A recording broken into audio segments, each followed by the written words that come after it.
வாங்க இன்றைக்கி நம்ம புது வருஷத்தோட முதல் வெள்ளிக்கிழமை. இன்றைக்கி பார்த்திங்கன்னா நம்ம மூணாறில் நல்ல சிலு சிலுன்னு மழை தான். ஒரு மாதிரி கிளைமேட்டேவும் நல்ல ஜிலு ஜிலுன்னு தான் இருக்குது. மழை பெஞ்சது காலையிலேருந்தேவும். அப்போ இன்றைக்கி வந்துட்டு இந்த வருஷம் நமக்கு நல்ல செழுமையாக இருக்கட்டும் அப்படின்னு சொல்லி நம்ம என்ன செஞ்சுக்கிறோம், சாமியை வேண்டிக்கலாம். இன்றைக்கி வந்து நம்ம ரூமில் வந்து மதிய சாப்பாடு, ரூமுக்கு மதிய சாப்பாடு கேட்டிருந்தாங்க. மீன் வந்து அவங்களே வாங்கிட்டு வந்து கொடுத்துருந்தாங்க.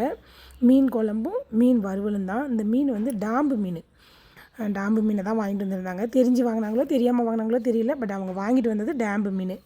அப்போ அதுக்கு தகுந்த மணிக்கு நான் பொரிக்கிறதுக்கும் குழம்புக்கு இந்த தலை வால் ஒரு மாதிரி பீஸெல்லாம் எடுத்து குழம்பு வச்சுக்கலாம் அப்படின்னு சொல்லிட்டு அவங்களே சொல்லியிருந்தாங்க. அதுபடி செய்யலாம் அப்படின்னு சொல்லிட்டு ஃபஸ்ட்டு மீனை வறுத்து கொடுங்கன்னு சொன்னாங்க. அதனால் நாங்கள் என்ன செஞ்சிட்டோம், மீனை தான் ஃபஸ்ட்டு மசாலா தடவி வறுக்க ஆரம்பிச்சிட்டேன். அதுக்கடுத்து மீன் குழம்புமே கூட்டி வச்சுட்டேன். மீன் குழம்புக்குமே சரி புளி கொஞ்சம் அதிகமாக சேர்த்தா அந்த டாம்பு மீன் அப்படிங்கிறதுனால அந்த வாசனை இருக்காது.